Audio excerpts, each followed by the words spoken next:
struggle is, and I wish we can all focus somewhere around there. Instead of making a change, by giving them the skills, the right direction to lift themselves up, I think then they will be able to survive and feel better in the real world outside.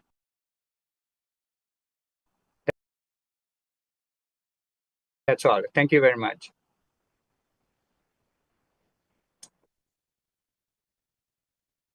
Hello. Yes, Nityanandam. Thank you, Ayya. Yeah. We heard you loud and clear. So Okay. All right. yes.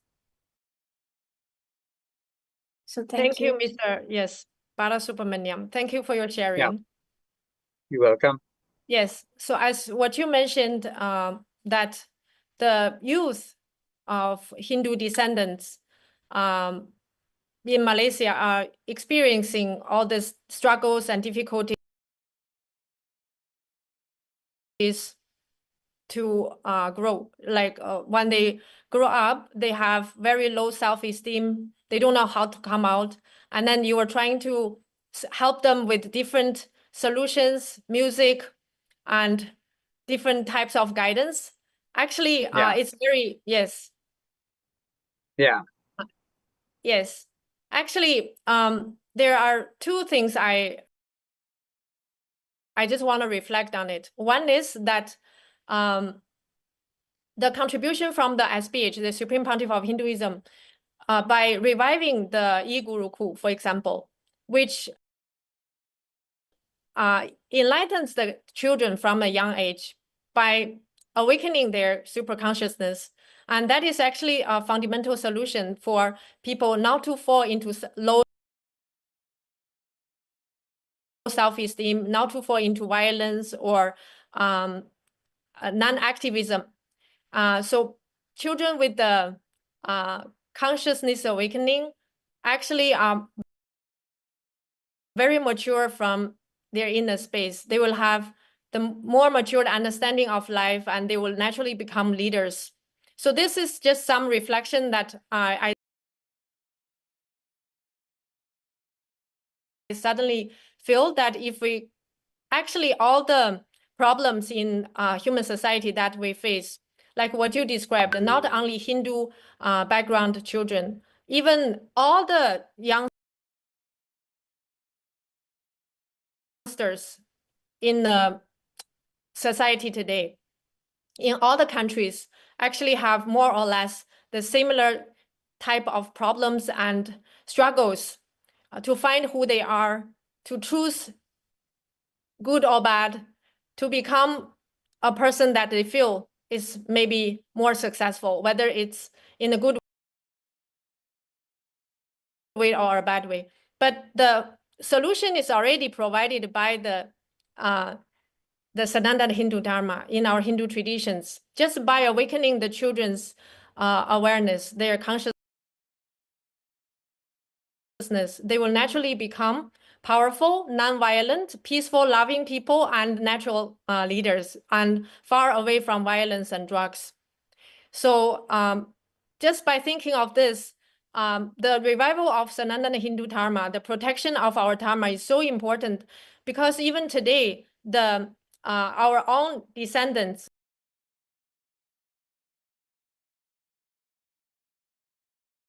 our own Hindu background families, parents are not really aware of the science of Gurukul. And our children are suffering because of the loss of our heritage.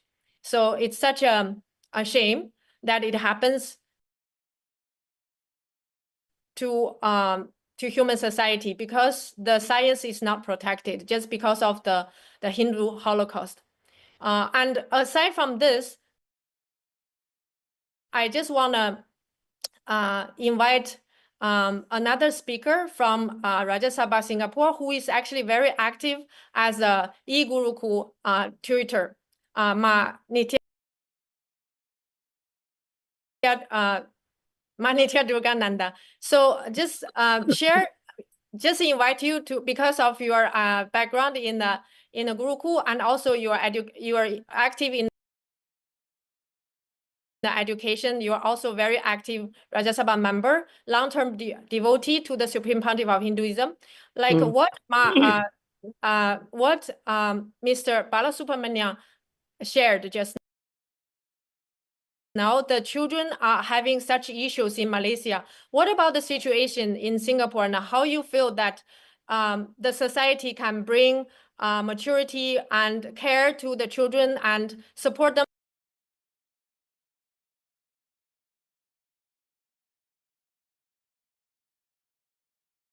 to become future leaders, and what the protection of Hinduism can do for them also? Thank you, KAILASA. So, just to address Mr. Bala Subramanian's concern about the youth. So I just going to give a quick introduction on myself. I've been working with children and youth since 2011 in Nityananda's mission. So I also give regular parenting sessions to shed light how to help parents to deal with a lot of issues related to the children in the modern days, whether it's addiction to gadgets, whether it's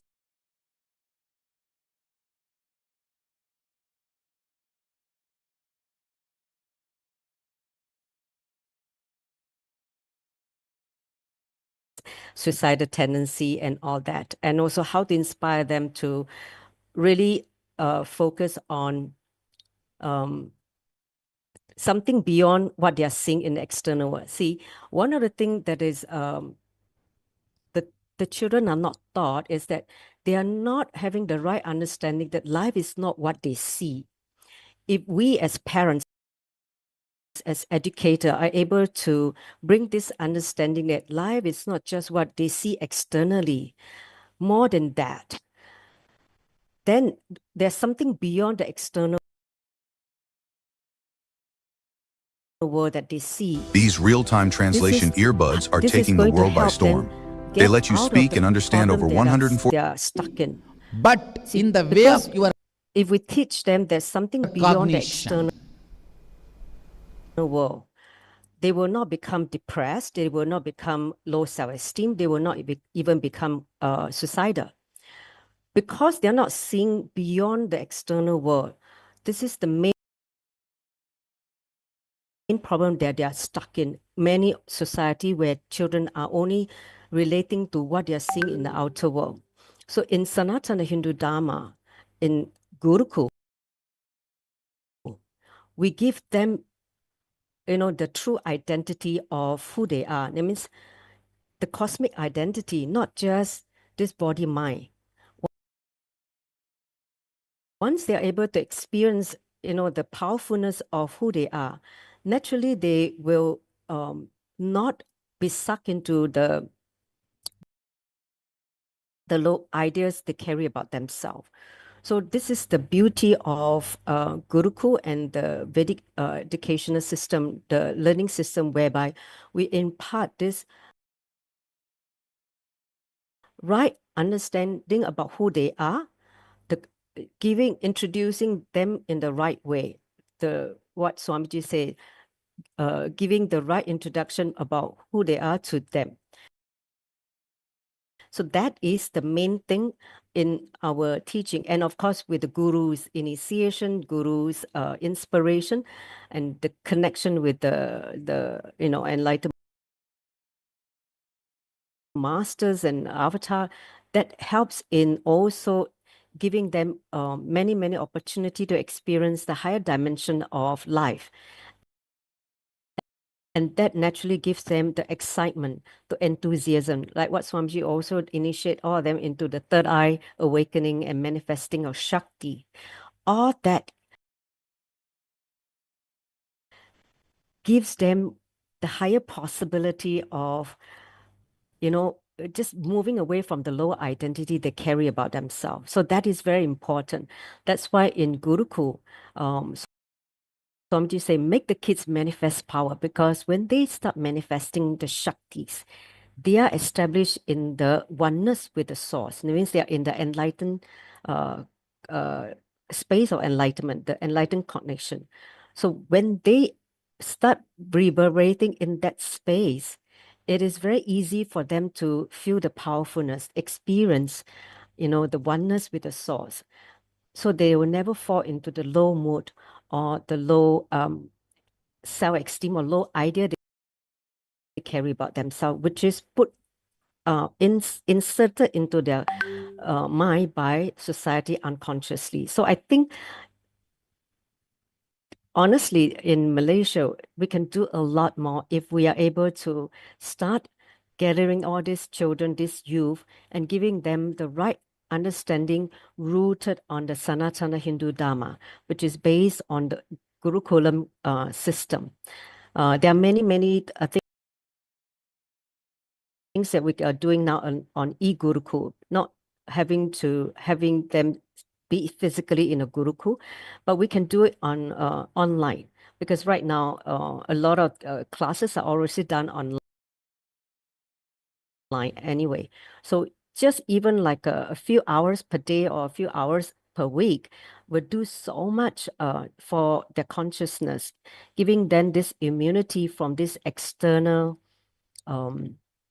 unconscious influence on their ideas they carry about themselves. So that's what I want to share. Nityanandam. Yes, thank you, Ma, for sharing your thoughts and the insights of the contribution. In terms of Gurukul and children education by the Supreme Pontiff of Hinduism. Aside from this, I know that you have been active in the building of Kailasa for many years, and you yourself is also very active in your personal life as in the field of education. So can you share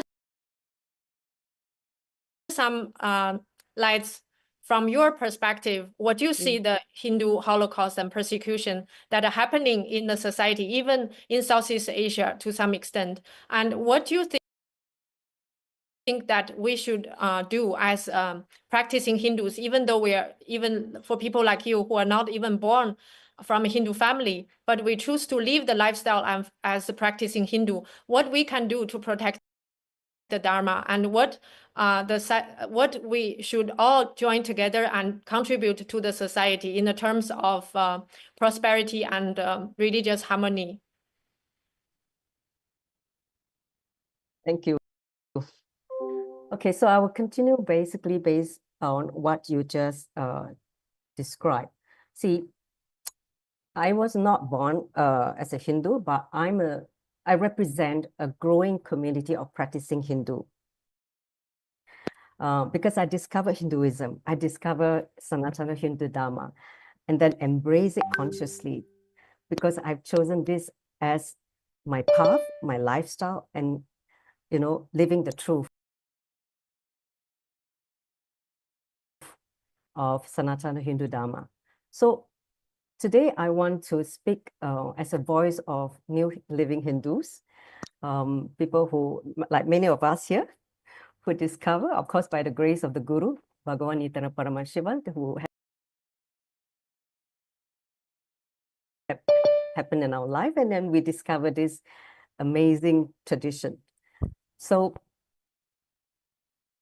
just a few things I want to mention about this Hindu Holocaust. See, when many of us, when we came to this tradition, we didn't know much about the history. It's only through the process of imbibing and seeing all the happening, then we start to understand a lot of the history.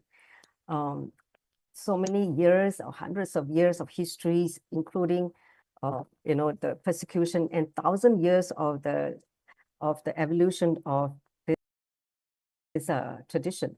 See, the recent attack in Kashmir, I'm sure many of us felt very heavy when we witnessed the atrocity, not only just the case in Bolivia, but also the case in Kashmir, all the persecution done on the innocent Hindus. So I think we all have to ask, how can such violence be inflicted on a community, Hindu, who is fundamentally rooted on the foundation of ahimsa, non-violent? So to me as a Hindu, because I was drawn by this spiritual principle of ahimsa, Advaita, non-violence and oneness. And the irony of this is the very strength of Hinduism, you know, our deep commitment to non-violence and this universal oneness, feeling in oneness, is now like seen as a weakness.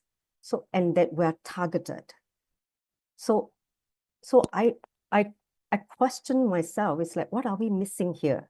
Because we're doing so much good to society, we're contributing, we're the most, you know, highest contributor in any economy. If you look at anywhere that Hindus settle, we contribute tremendously in the society. So why are we persecuted? Why are we so attacked?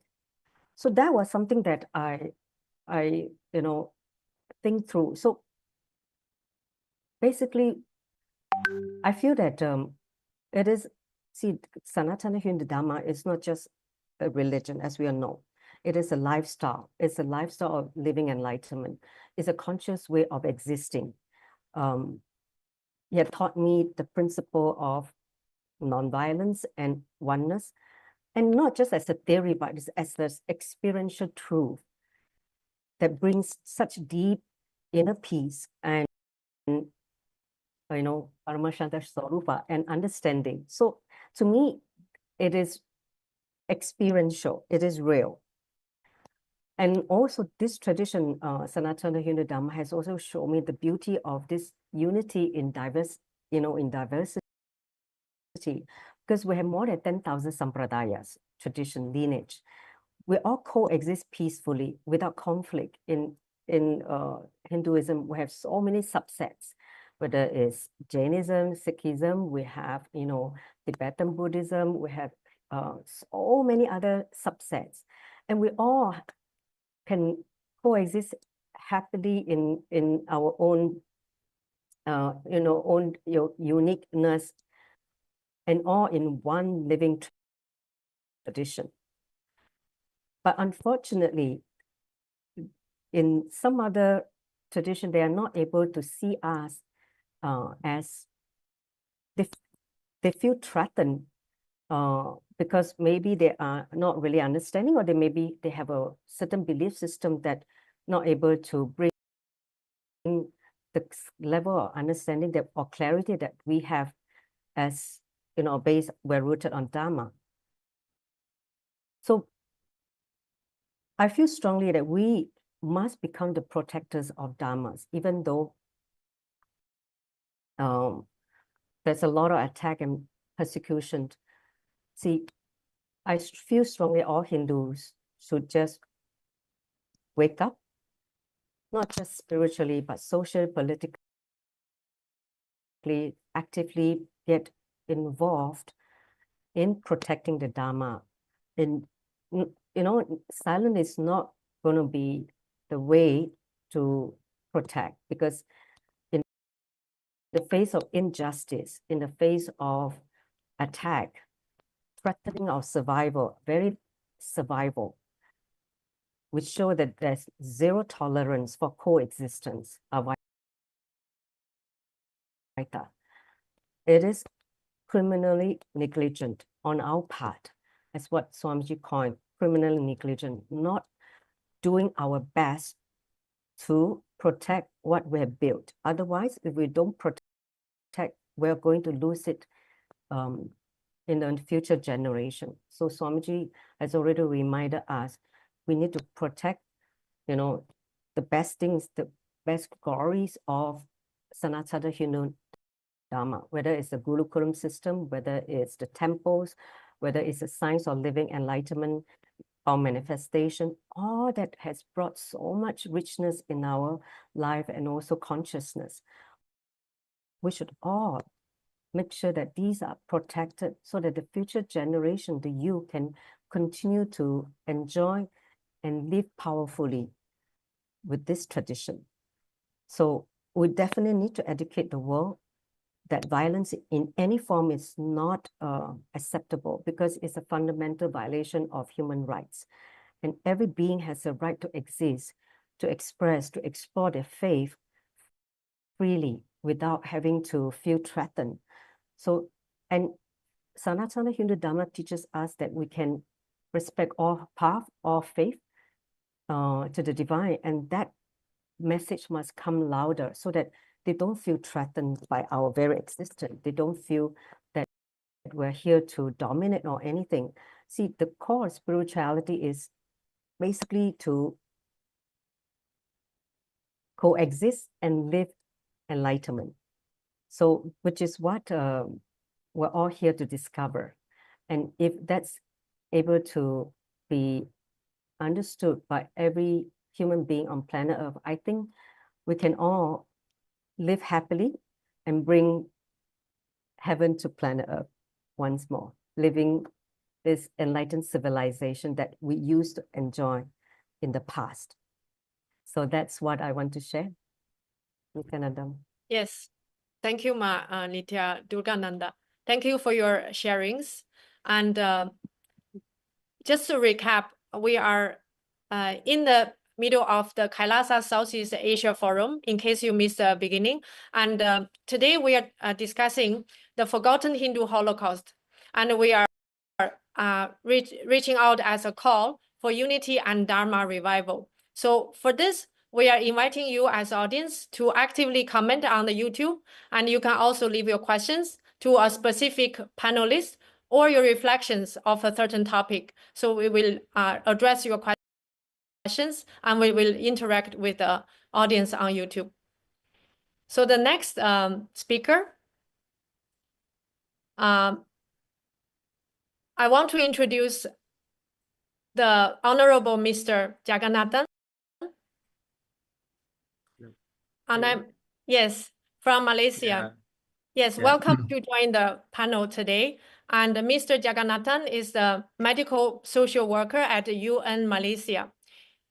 His research area is mental health and behavior, religion and social welfare. Welcome for joining the forum today. Hi, welcome to everyone. Everyone, can you hear me? Okay, thanks for the opportunity to today to join this Nityananda group. This is the first time for me as after my area research area. So my area specifically cover of the youth in Malaysia, but before all my ideas Mr. Balasubramaniam already shared already. So I just cover our something certain points. How to bring our religion ideology to next generation in Malaysia. Because everyone is here, we focus on the youth and society, but we are more worried on the religion identity in Malaysia for next generation. So how they understand especially for spiritual life for the next generation. Because I'm basically run the home for the children protection home. That way the children we bring for children from the Joanna school. So then we train to bring to the society. We train the student to bring to the society, but only the way we bring moral education and we bring certain spiritual knowledge, guide him to identify, teach them to bring to the society. But the problem is here in the what we face the problem. I just share what I face. That means when other panelists can give you, because we don't have the general support from any temples in Malaysia for that. Okay, I don't blame anyone here, but we don't have any guidance from them, proper religious guidance. If you want to bring any idea, the moment is many against pro and contra on that. And we want in this youth is thinks religion is a burden for them. Mostly we bring something, a certain idea, basic idea to the guidance some certain students, especially from the children home to bring to the society. There's the moment they enter the religion guidance, they will say, oh doctor, this is a very burden for us because so many we to learn. So, and pro and contra for them. So that's why another things, unity from our support from our everyone. So lack of knowledge and religions. A certain people, they know very well. As for me, today I'm learned about many things from the panelists. This is new for me, and I really appreciate for the organizer invite me. I learned many things from that. But certain people can't take it, certain religion knowledge. They say new come out, new ideas. So maybe this is my view, and I think all my area just now to Mr. Balasubramaniam already shared it. So that's all. Thank you. Yes, sir. I have a few questions. So Yes. when you're saying that one problem is that they don't have knowledge of religion, why do you think that is important? Very important, because Hinduism is a piece of religions. So before many gurus coming, like our gurus are coming, before that so many gurus, every guru bring the new idea and to want to share to society. But we are grab certain knowledge only, then we are certain time we don't share that to another group. So like you are today, we are willing to share our idea to another generation, but certain time they are not share. And without the people, certain group, they can get that idea. Some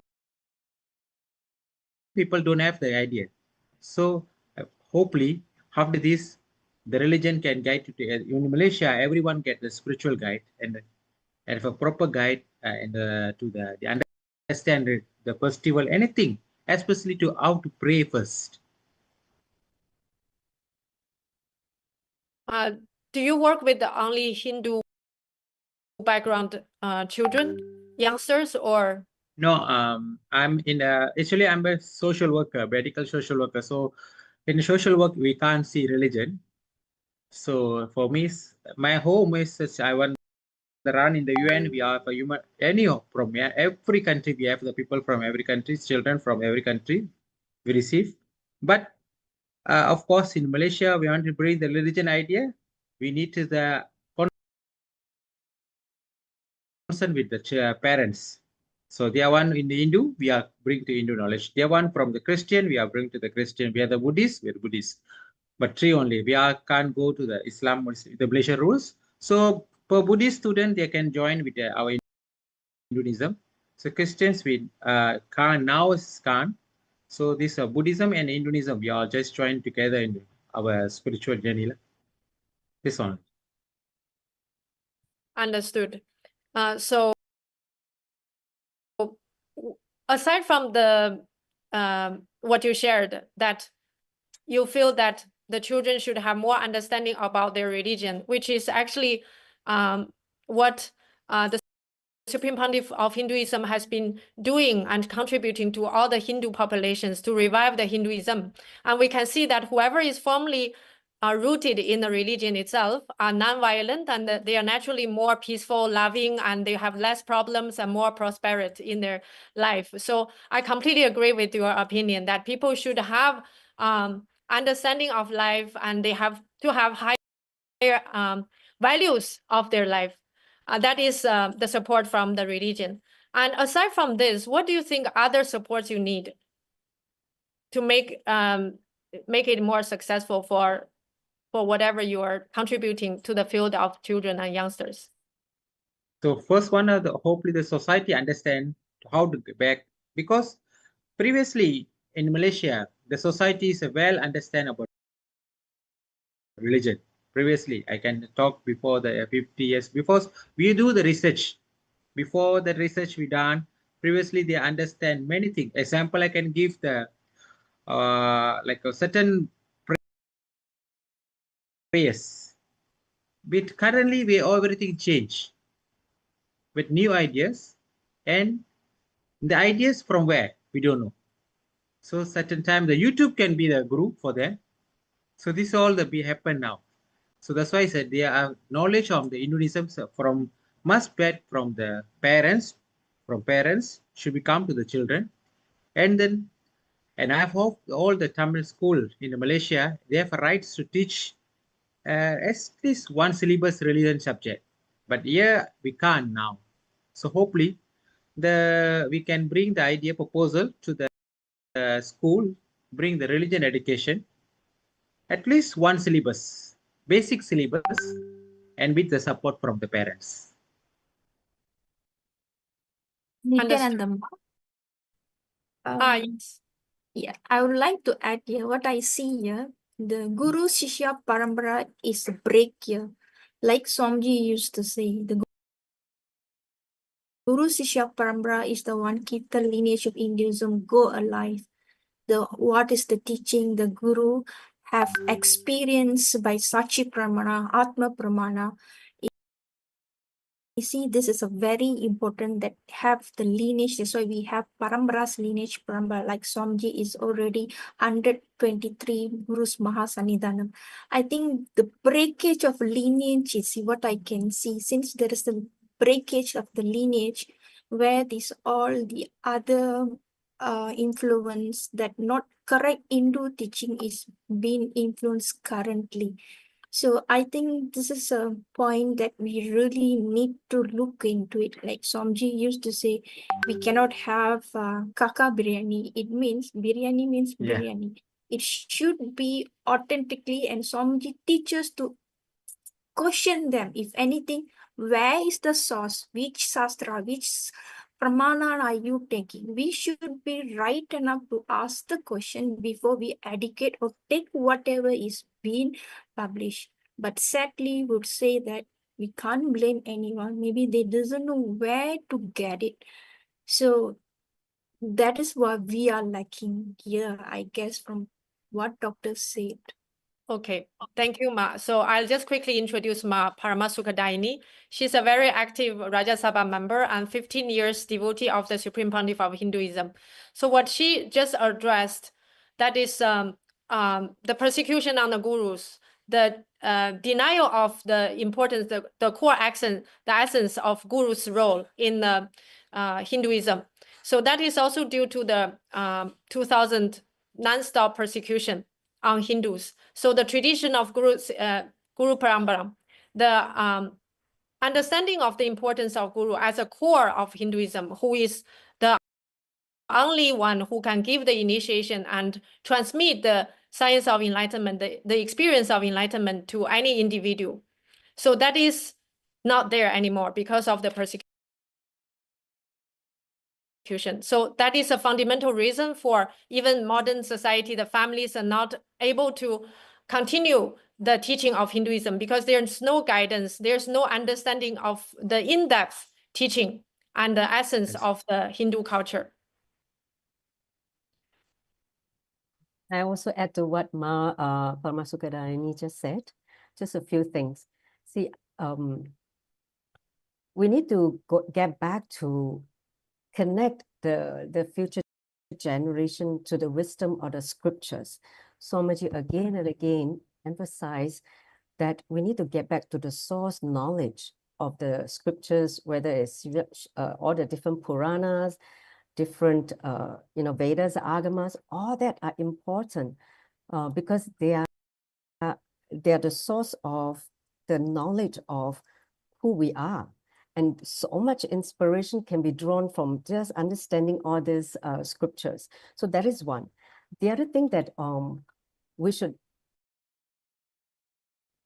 again and again bring back is like what she said, the Guru Parampara, that means Guru-disciple relationship, the whole lineage, Guru Shishya Parampara, right?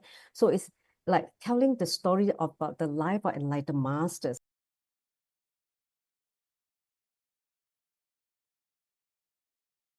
All these different incarnations, they are important as powerful inspiration for the future generation, because when they read stories from Ramana Maharishi, Meenakshi Amman, all the enlightened master, Krishna, all those who have walked on planet Earth and continue to inspire Hindus to live this Dharma, all that should be brought back so that they can again and again feel the strength of this living powerful as Hindus. So that needs to be reintroduced back into the system, whether it is in the form of education system. If let's say the government does not allow that to be as a subject, then do it something outside.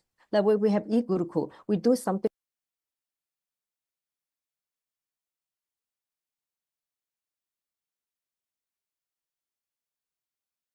outside as part of the enrichment, the spiritual enrichment program, so that they can continue to receive such knowledge without being deprived, because the system doesn't allow it. So we should know what we should give to the next generation so that we can protect them from all this use that is coming to them because of this unconsciousness. So we should awaken their consciousness so that they continue to exist powerfully as Hindus and not fall into conversion or not wanting to be associated as a Hindu. They don't become a proud Hindu. Somji said that we need to bring the utility value of Hinduism, being a Hindu, back to the future generation. Otherwise, they'll all be gone in the next 20, 30 years. So that's what we need to do. This is it is like the urgency that we need to do. That's all I want to share. Yes, thank you, Madurga. So just like the speaker's been sharing, I actually have some further reflections. The reason or the solution, the reason for children to suffer today, and the bigger background context behind that. Is it only family who is not holding the tradition? Is it only school that failed the education? Or is there any bigger context behind?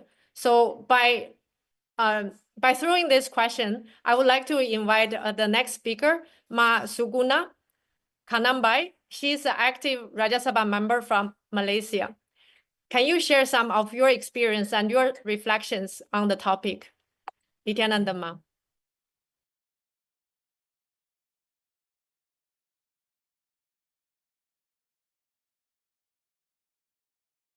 Nityananda Ma, can you unmute yourself?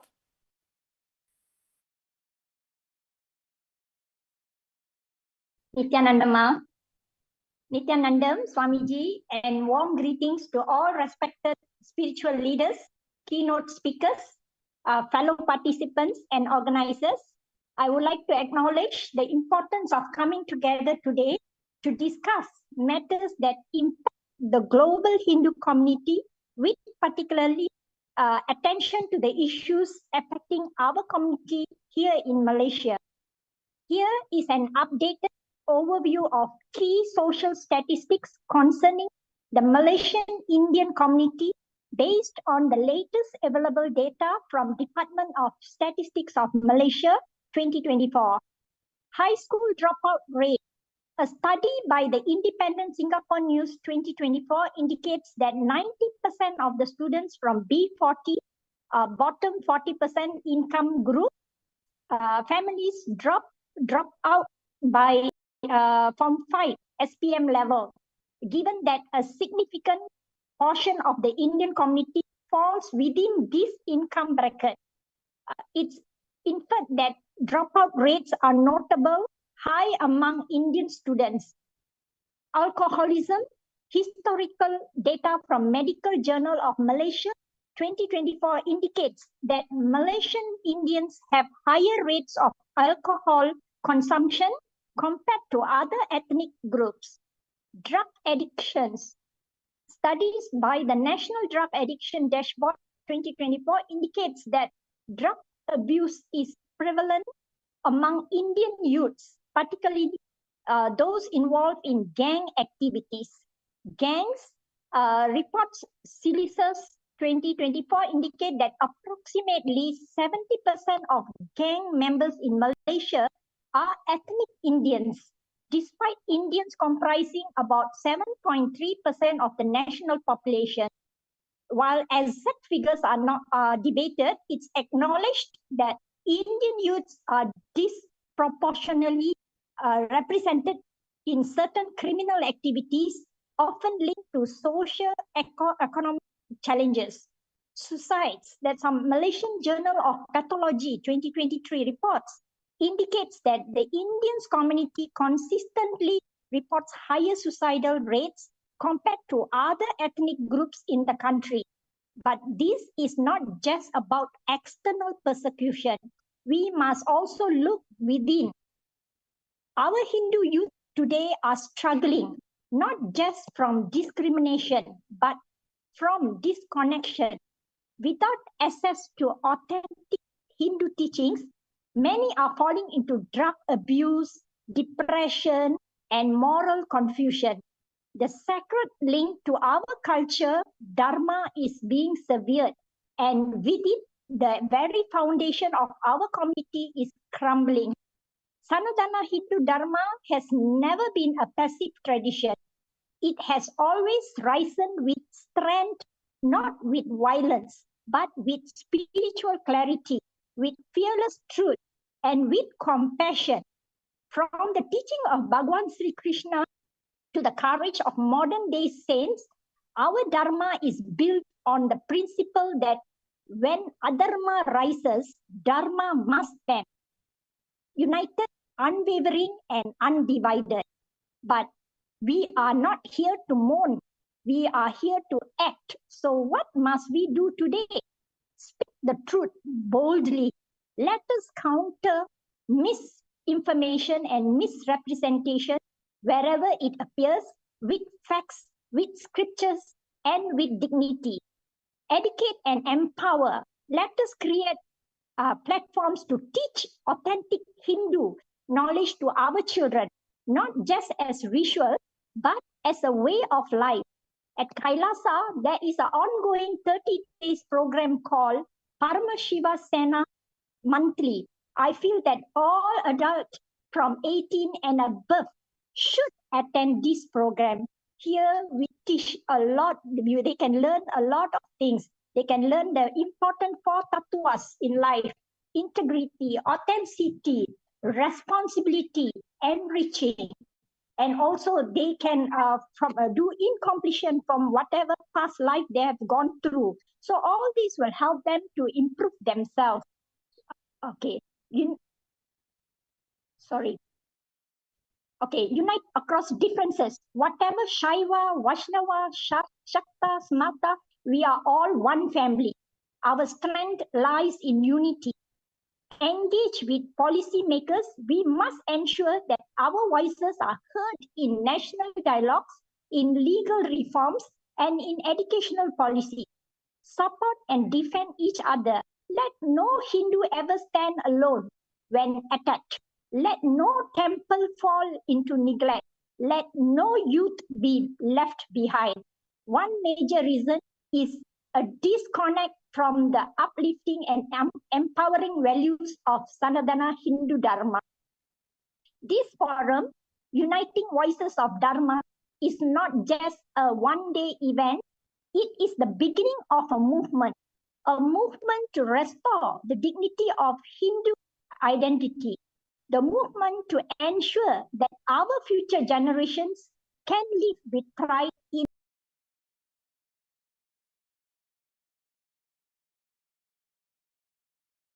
their faith, a movement that does not fight hate with hate, but counters ignorance with wisdom, oppressions with courage, and fear with the strength of spirituality, unity.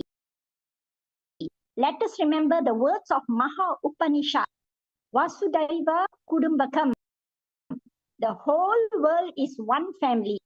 Today, we rise not as isolated individuals, but as one united voice of Dharma. Let our voices echo across Southeast Asia and beyond. Sanatana Dharma will not be silenced. Loss of Dharma is equivalent to loss of direction. Hinduism is not a religion, it is a way of life. Rooted in discipline, compassion, and self-awareness. When youth are denied exposure to Dharmic teachings, they lose their moral compass. The breakdown of cultural and family values is a direct consequence of this disconnection. So, a call for action. We must actively create access to Hindu education through temples, online platforms, community centers, NGOs, and mentorship programs. Government must be urged to protect religious freedom and uphold the rights of all communities, including Hindus. Let's unite across the region to build a strong dharmic network that supports our youth, defends our tradition, and stands up against injustice. Sanatana Dharma has survived thousands of years of challenges, not by force, but by truth, inner strength, and resilience. Let us become the voice for the voiceless, the shield for the vulnerable, and the torch bearers of Dharma in this generation. Dharma Rakshati Rakshita. When we protect Dharma, Dharma protects us. May peace, encourage, and divine grace guide us all. Thank you, Nityanandam. Nityanandam. Thank you so much, Suguna. Very powerful and very detailed analysis and reflection on the situation that the previous guest shared regarding youth and children. So it's what I understood from your sharing. The problem is there with the youngsters and children. However, it's one aspect out of the bigger context where the persecution influenced or led to the collapse of the Hinduism